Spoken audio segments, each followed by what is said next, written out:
Assalamualaikum warahmatullahi wabarakatuh. Berjumpa kembali bersama saya Daniel Nafis dalam Aktual Politik.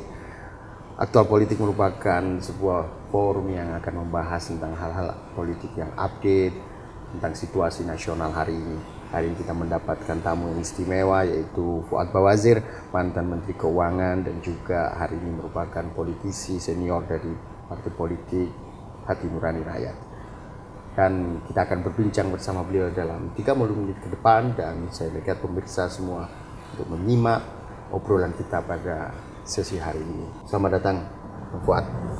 Terima kasih bisa kita berdiskusi malam ini Bang Fuad. Alhamdulillah. Sehat ya Bang? Sehat, alhamdulillah. Di tengah aktivitas politik yang luar biasa, ya apa kalau kata orang Jawa bilang ini, sahur manuk. Jadi luar biasa di tengah situasi, bahkan presiden pun hari ini mengetweet Bang. Kan gitu Bang, kira-kira Bang. Kalau Bang Fuad sendiri posisi politik hari ini bagaimana? Di tengah semua berbincang 87% hasil survei terakhir tidak percaya pada partai politik. Dan Bang Fuad hari ini duduk di salah satu eksekutif nasional di partai politik. Dia bisa difahami kalau aspirasi rakyat itu banyak yang tidak menyukai atau tidak mempercayai partai politik. Yep. Karena penguasa negara sekarang ini atau para penyelenggara negara, pemerintah, DPR itu semuanya adalah lahir dari partai politik. Semuanya produk dari partai politik. Sedangkan prestasi mereka pada umumnya masih sangat mengecewakan di mata rakyat dalam berbagai macam hal, khususnya untuk mensejahterakan rakyat itu masih jauh. Selalu rakyat itu diberi pukulan bertubi-tubi dengan berbagai macam pengalaman ya, pahit yang dihadapinya. Misalnya harus antri BBM, antri di jembatan, jalan yang rusak. Ini jadi kesusahan yang diberikan kepada rakyat yang terasa sehari-hari. Ya, menghadapi Lebaran misalnya yang merupakan hari berbahagia, biasanya kesulitan transportasi atau transportasi tiba-tiba menjadi mahal. Iya, betul. Terus di jalan bisa 24 jam, ada yang sampai 2 hari. Artinya terjadi ketimpangan luar biasa. Ketimpangan, kesusahan, politik perut ini hidup tidak terpenuhi ya Bang ya. Tapi satu sisi tiap hari para politisi selalu mensajikan korupsi dan sebagainya. Jadi ada kontradiksi-kontradiksi. Di lain pihak sementara yang sedang menikmati perjuangan hidup yang sangat menyusahkan sehari-hari itu, dari mulai kena harga cabai, harga bawang, harga semuanya itu rakyat itu punya bertubi-tubi dihajar dari waktu ke waktu, ya, dengan antrian, dengan berbagai macam kagetan-kagetan, ada ujian yang pakai tiba-tiba tidak siap dan sebagainya. Tidak pernah pemerintah 1 minggu boleh dibilang yang tidak nyusahin rakyat, yang tidak memberikan pukulan atau problem kepada rakyat. Ya, sementara yang lebih repot lagi, fungsi pemerintah hadir untuk melakukan perlindungan. Sebaliknya kan harusnya memfasilitasi, mensejahterakan, melindungi, mengamankan dan sebagainya. Hampir itu tidak begitu terwujud. Tetapi yang paling menyedihkan itu pemerintahnya sendiri merasa pemerintahan yang hebat, yang sukses, yang luar biasa. Jadi ya sebetulnya agak aneh juga. Makanya saya bilang, ini yo memang banyak orang yang kelihatannya orangnya masih sehat, tapi saya kira kurang waras sehatnya gitu. Jadi sehat tidak waras, akhirnya dia tidak bisa, ada gap apa yang dirasakan dan dipikirkan oleh rakyat dengan apa yang dirasakan dan dilihat oleh para penguasa. Social gap, ya kata kuncinya. Iya. Terjadi social gap antara elit penguasa, pemerintah dalam hari ini yang harusnya melakukan perlindungan total terhadap hak-hak rakyat. Pemerintah merasa itu gagal, pemerintah merasa sukses. Pemerintah merasa ini ekonomi susah, pemerintah merasa ini luar biasa suksesnya. Ini ada hal yang luar biasa, maka saya bilang ini luar biasa di perbedaan. Pemerintah merasa memuja-muji dirinya tidak habis-habis, bahkan sering menyitir, luar biasa kagum pada kita, luar biasa memuji kita. Yang penting kan rakyat itu sendiri itu ternyata merasakan ada kesulitan. Jadi inilah yang saya bilang ketimpangan yang luar biasa. Barang yang sama, si pemerintah merasa dirinya itu hebat, memuji-muji dirinya sendiri, narsis betul. Di lain pihak rakyat itu berasa sedang dibikin susah oleh pemerintah. Sebab orang banyak bilang teoritis ini kalau nggak ada pemerintah hidup kita itu bisa lebih baik. Iya betul. Karena kehadiran itu ya. Karena pemerintah itu sering lebih menonjolkan gangguannya. Apalagi bagi pengusaha terus terang. Apalagi bicara pengusaha itu, wah pemerintah itu kalau nggak menggunakan hak ganggunya saja kita udah nyaman nih. Buru-buru membantu kayak di banyak pemerintah di negeri lain yang memfasilitasi ini itu. Di sini itu kebanyakan mengganggu. Nggak ganggu saja kita sudah syukur. Dan dibalik itu terus terang aja, mau disangkal kayak apa itu hasil survei. Kalau pengusaha ngerasain itu di mana-mana itu instansi itu adalah tukang pala. Apa Bang penyebab? Apa kalau saya melihat satu sisi apakah karena pemerintah tidak hadir, karena ketidakmampuan? Ya, atau apa ya? Ketidakmampuan. Betul. Itu. Sistemnya partai politik itu tadi. Partai politiknya bermasalah. Prosesnya melahirkan penyelenggara negara ini, pemerintah maupun DPRD-nya itu prosesnya bermasalah, yang lahir adalah pemerintahan yang bermasalah. Jadi istilahnya sudah cacat dari mulai ibunya cacat, proses melahirkannya itu cacat, misalnya pemilu dan sistemnya itu, yang lahir itu anak-anak yang cacat. Jadi memang pembenahannya memang bersih dari itu. Kalau yang lahir kayak begini modelnya ya susah juga ya.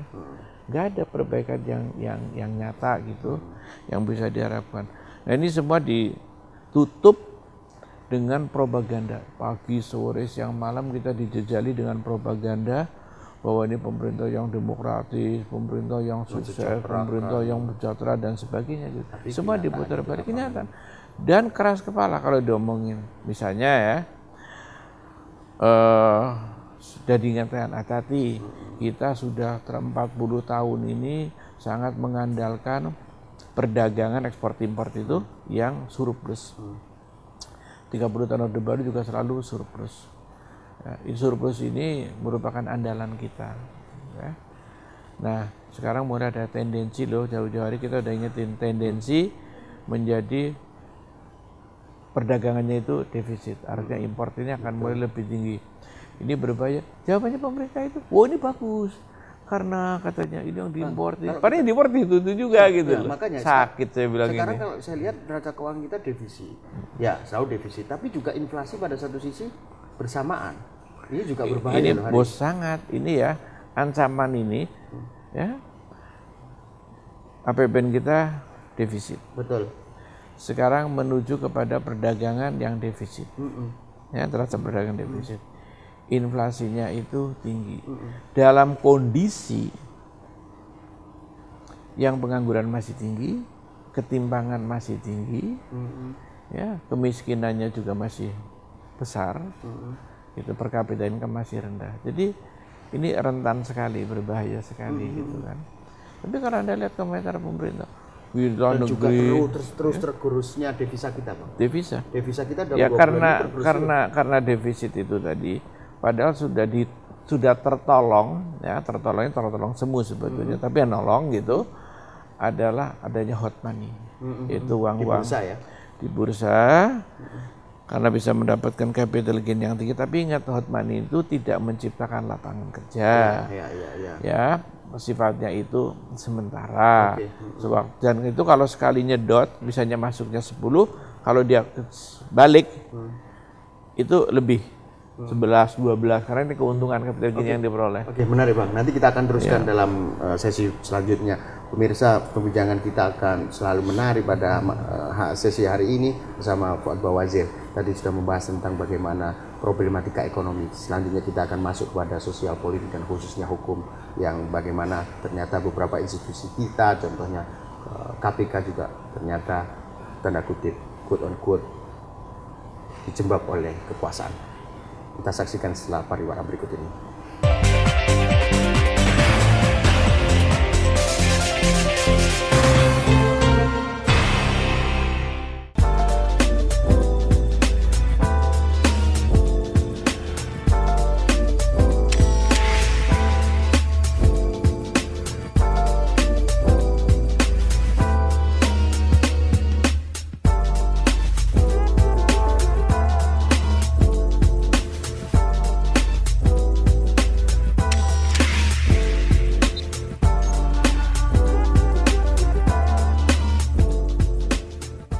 Pemirsa, kembali lagi di dalam Aktual Politik bersama Fuad Bawazir.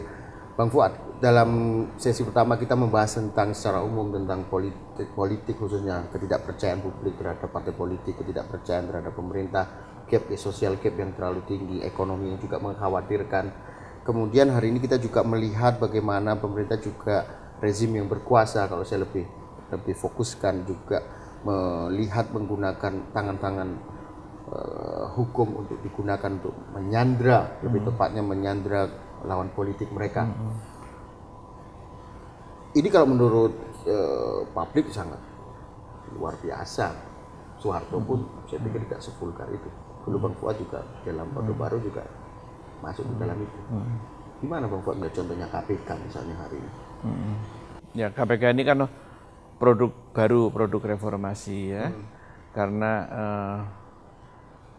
kekurang percayaan atau kekurang puasan atau ketidaksabaran publik terhadap instansi-instansi, institusi yang konvensional seperti kepolisian dan kejaksaan. Itu standarnya pakai kepolisian dan kejaksaan, tapi karena dahsyatnya itu arus korupsi dan skandal-skandal, maka dihadirkan KPK. Tapi Anda mesti tahu juga KPK ini memang lembaga penegak hukum, tapi bagaimanapun juga karena proses lahirnya itu juga proses politik. Betul. Pemilihannya juga politik. Betul. Ya kan? Komisionernya juga politis. Maka tidak bisa juga steril dari kepentingan-kepentingan politik. Oke. Sering kita merasakan ada tekanan politik, intervensi politik ya. Ya tentu saja yang dicampuri juga akan menyangga, menolak, yang menyampuri juga menolak, itu udah standar gitu ya. Saya kasih contoh dulu zamannya Orde Baru atau waktu masa krisis, yang namanya IMF itu kalau menekan Indonesia itu kasar. Ya kayak preman betul, harus begini. KPK itu juga lahir dari LOIMF loh Bang, salah satunya ya. Nah itu ditekan gitu, tapi kan dan pers misalnya merasakan bahwa ini tekanan IMF dahsyat betul. Pemerintah ditanya, apakah Anda ditekan? Oh tidak, ini dari kita sendiri. Kan itu standar jawabannya gitu. Ya kan? Masa mau ngomong iya, itu kan susah gitu. Yang menekan juga, oh jadi kemauan pemerintah Indonesia sendiri, kita cuma tuturi Anda ya, ini kira-kira yang ngomong begitu kan. Nah itulah enaknya kalau dalam dunia kayak gini, yang menekan itu saling berkejahatan akan terlindungi karena semuanya saling menyanggah gitu kan. Betul. Sama saja. Ya mau ngomong kayak apa ya, akan mengatakan tidak. Karena ada tekanan yang tidak mau dicampuri, tapi kadang-kadang KPK-nya juga tidak bisa menghindari itu intervensi dengan berbagai macam mekanisme yang ada gitu ya. Antara ya di situ istilahnya antara malaikat sama setan, tekanan baik tekanan buruk gitu kan. Gitu. Tapi masih menghasilkan sesuatu gitu kan. Tapi ada juga yang kita melihat masalahnya kayak Senturi gitu ya, boleh ngomong apa aja kita cuma ketawa lah. Ya udah lalu kagak siap. Ini menarik gitu kan, Senturi. Gitu. Ini kemarin Timas kan juga menemukan FPJP, surat kuasa Budiono.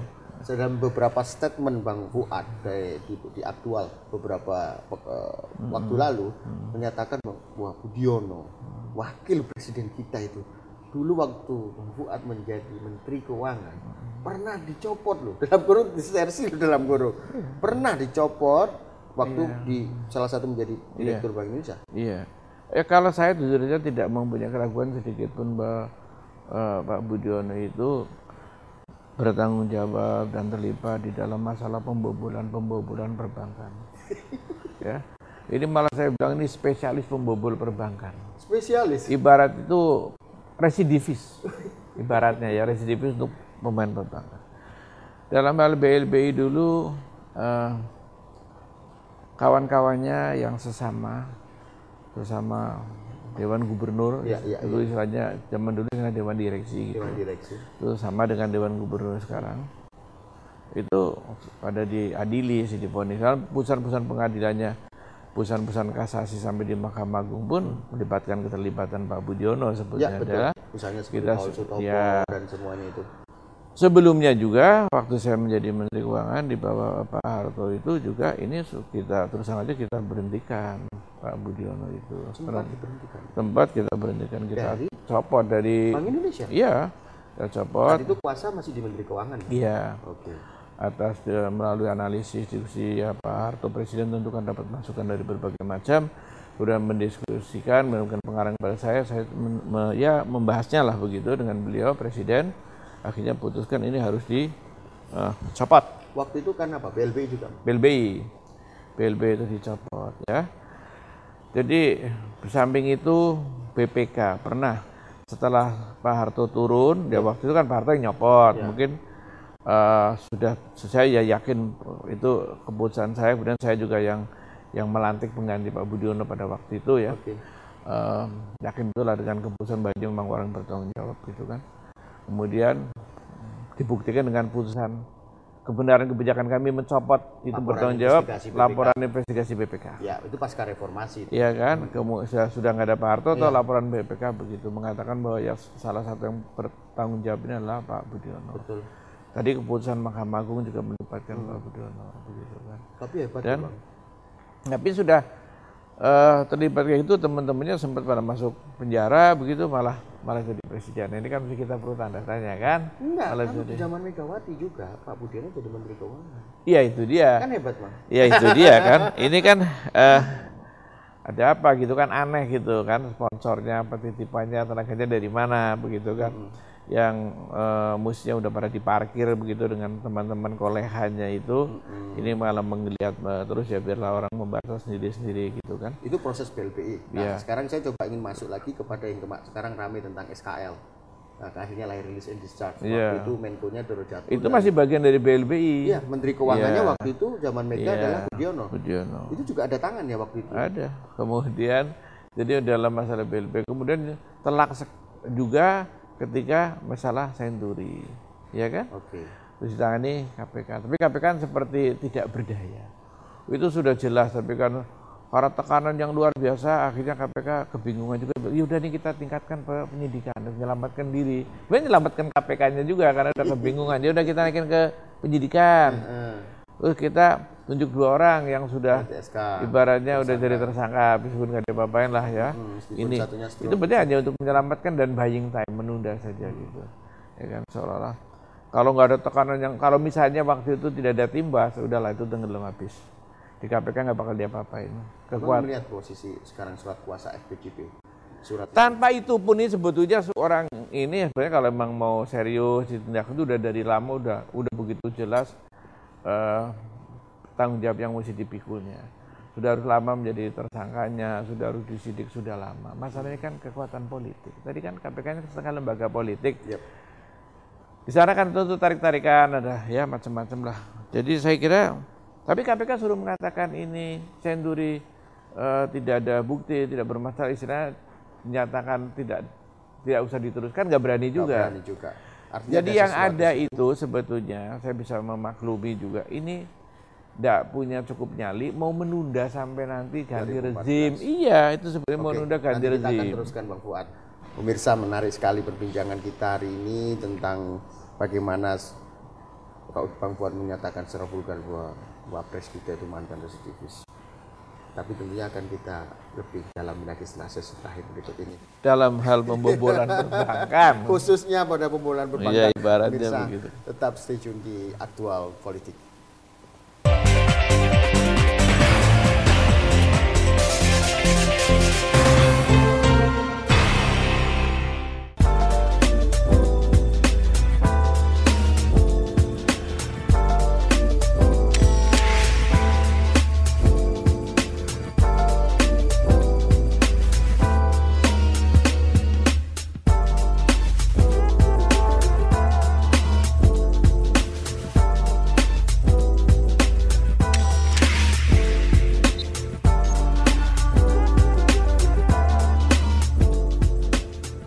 Pemirsa, sesi terakhir ini kita akan lebih dalam dan sekaligus untuk closing tentang aktual politik bersama Fuad Bawazir.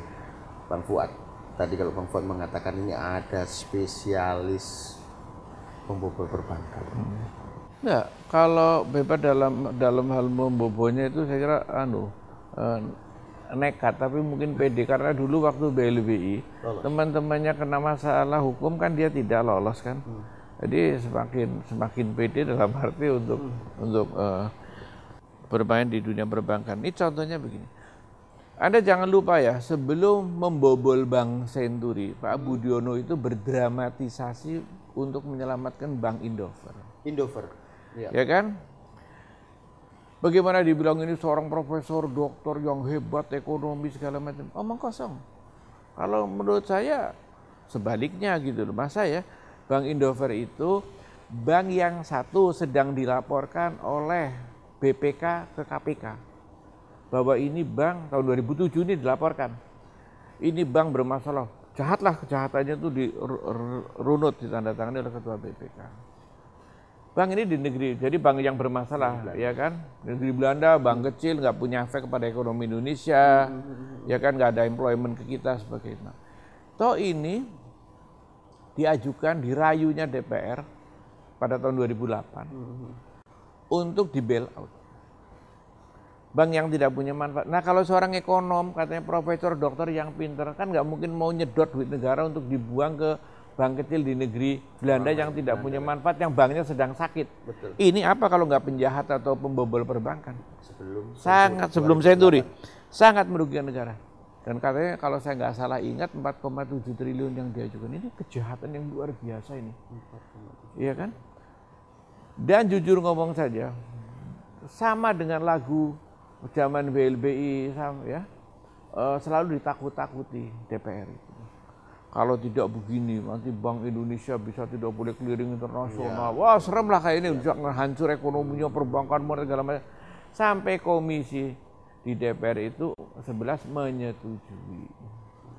menyetujui untuk memberikan itu. Tapi alhamdulillah akhirnya komisi dengan berbagai macam masukan, ya saya juga ikut memberikan masukan, jangan percaya pada kicauan atau kibulan Pak Budiono itu. Waktu itu abang di komisi 11 ya? Enggak, saya sudah tidak di sana, begitu, saya di DPR lagi.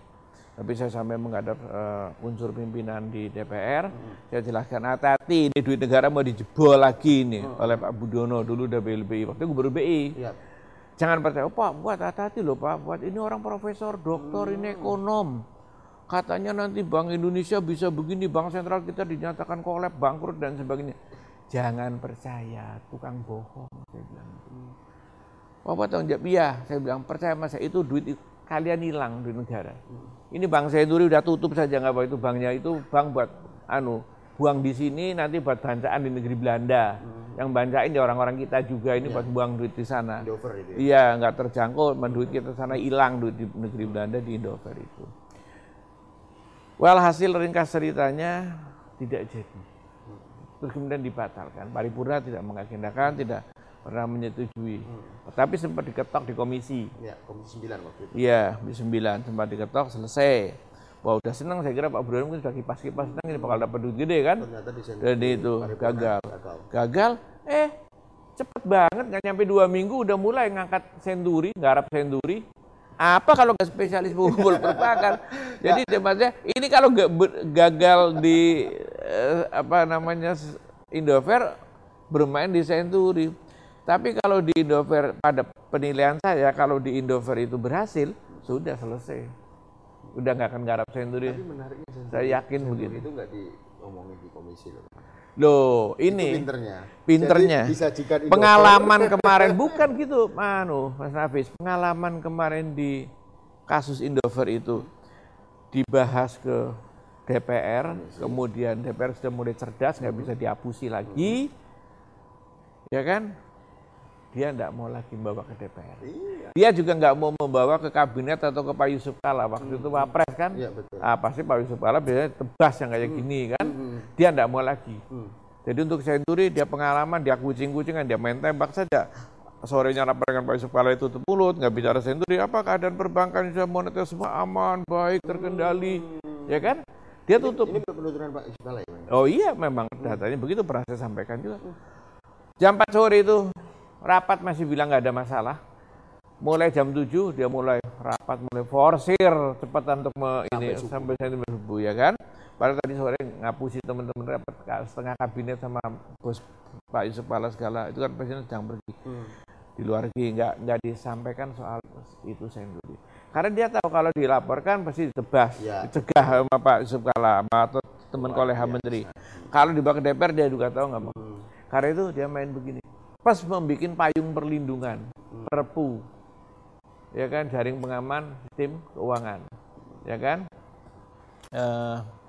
JPSK itu maksudnya kalau ada apa-apa biar dia nggak bisa dituntut, yang nggak mau nanti repot kayak zaman BLBI gitu loh. Perpunya dibatalkan, ditolak sama DPR, gitu.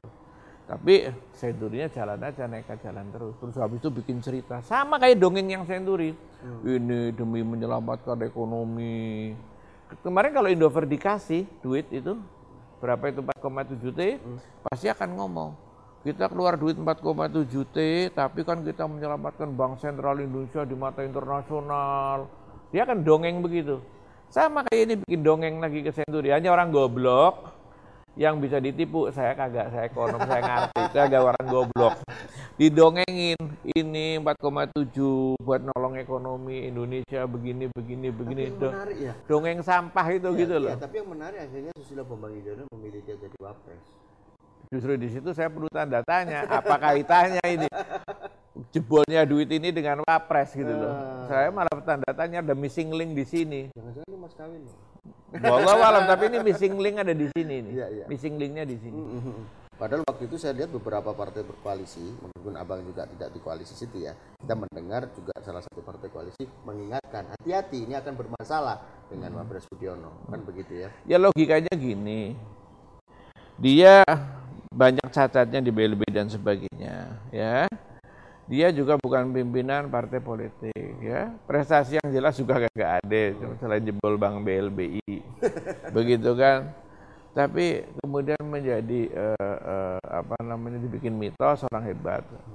Ya kan, saya tadi udah kasih contoh bagaimana orang hebat, ya kan. Kalau bank sakit lagi dilaporkan suruh diperiksa KPK, enggak malah mau di bail out, ya kan, tadi 4,7 juta. Kalau orang pintar nggak bakal begitu, ini orang geblok atau maling, jujur ngomong aja, ya kan, yang mau mikirin seperti itu. Dan ternyata ditolak dan ancamannya nggak terbukti, ya kan. Betul. Aneh saja gitu loh, masalah-masalah seperti ini. Ya pelakunya dia lagi. Nah ini juga yang terakhir kemarin juga cukup ramai bang, ketika ada PLTP Serula yang ada geothermal terbesar di dunia, yang kemudian oleh Pak Budiono juga diresmikan bersama dipayungi oleh 3 kementerian, Keuangan, ESDM dan BUMN. Di sana ternyata di konsorsium Serula yang ada Medco, kemudian ada IUSU dan kemudian ada Ormat. Ternyata Ormat itu perusahaan Israel punya. Artinya ini kan semakin blunder ya posisi Pak Budiono itu. Satu sisi dia memang cukup canggih tanda kutip di dalam perbankan, tapi juga meloloskan kepentingan internasional untuk masuk di industri strategis. Ini juga saya pikir akan menjadi blunder bagi. Ya nanti saya kira itu akan menjadi bahan sorotan, akan menjadi bahan pembahasan saya kira di DPR ataupun menjadi bahan pembahasan di publik gitu ya. Ini kan masalah baru ya, yang belum begitu dikuasai oleh publik gitu ya.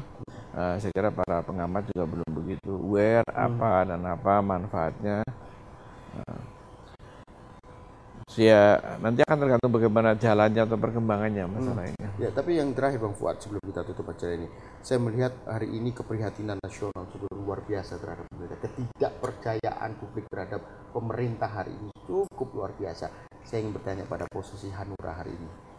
Kenapa di situ sebagai kita melihat ya bahwa pemerintah itu setengah hadir, setengah tidak hadir di mata masyarakat. Ya. Pemerintah yang tidak sepenuhnya mengurus negara atau rakyat. Kalau kata pepatah bahasa itu wujud keadaan. Iya. Adanya seperti tidak ada. Ya banyak petinggi negeri penting lebih banyak ngurus partainya daripada ngurus negara. Kalau Hanura berkuasa? Kami melarang jabatan presiden memegang jabatan partai. Clear itu ya? Clear. Tidak boleh presiden merangkap jabatan di partai. Okay. Karena pasti akan ada konflik, nanti sibuk ngurusi partainya. Fasilitas negara juga bagaimanapun juga banyak digunakan untuk ngurus partai. Ya seperti sekarang yang kita lihat lah, terus aja. Mau ngomong apapun juga ya kita lihat lah. Banyak ngurus partai, lebih banyak sibuk ngurus partai. Udah ngurus partai, nanti lebih banyak ngurus masalah pribadi atau sebagainya. Semakin terbatas waktu buat ngurus negara dan rakyat. Terakhir Bang Fuad. Menurut Bang Fuad, apa kira-kira solusi terbaik bagi Republik ini? Penyelamatan yang terbaik. Penyelamatan satu keadaannya satu negara itu selalu adalah adanya kehadiran seorang pemimpin yang memang mempunyai komitmen. Terus terang aja, kita tidak lagi berharap ada komitmen dari pemerintahan sekarang ini. Dari rezim sekarang ini. Untuk mempunyai komitmen menyelesaikan. Karena, dan memang tidak mampu juga. Semuanya itu cuma wacana. Contohnya soal BBM, ya kan? Wacana diribut alternatif ini, alternatif ini. Bikin susah dan pusing rakyat. Dan itu selalu diflorkan ke masyarakat. Iya. Terus saja dibikin pusing rakyat itu. Tapi kan nggak pernah ada keputusan, memang nggak mampu. Jadi pemegang kebijakan beralih kepada pengamat hari ini. Pengamat. Jadi pemerintah antara pemerintah dan pengamat itu susah, pemerintah dan rakyat itu udah susah dibedain. Kadang-kadang kita mau ngeluh, loh pemerintahnya itu penting, dia ngeluh duluan. Kita udah nggak ngerti dah ini nggak jelas Ya, ini. semoga keruwetan hari ini bangsa kita. Ya, kemudian diakhiri nanti pada pemilu yang akan datang. Harus dengan pemilu. Ya, normalnya dengan pemilu, kecuali ada hal lain wallahu alam, tapi harus diakhiri rezim yang tidak mampu, yang seperti ini, ya mudah-mudahan diakhiri dengan baik oleh pemerintahan baru yang punya komitmen kepada rakyat. Semoga itu terlaksana. Pemirsa, memang hari ini kita akan banyak sekali problematika bangsa kita hari ini. Dan yang pengen disampaikan oleh Bang Fuad tadi ada pesan penting bahwa kepemimpinan nasional, kepertanggungjawaban, dan mampu melepaskan kepentingan individu dan golongan itu yang akan mampu membawa Indonesia menjadi negara kesatuan Republik Indonesia yang beradab dan berdaulat. Beradab dan berdaulat. Pemirsa, kita akan kembali pada sesi berikutnya dalam Aktual Politik bersama tamu saya, dan ke depan kita akan membahas lebih intens. Terima kasih dan tetap bersama Aktual Forum dalam tema-tema strategik berikutnya. Assalamualaikum warahmatullahi wabarakatuh.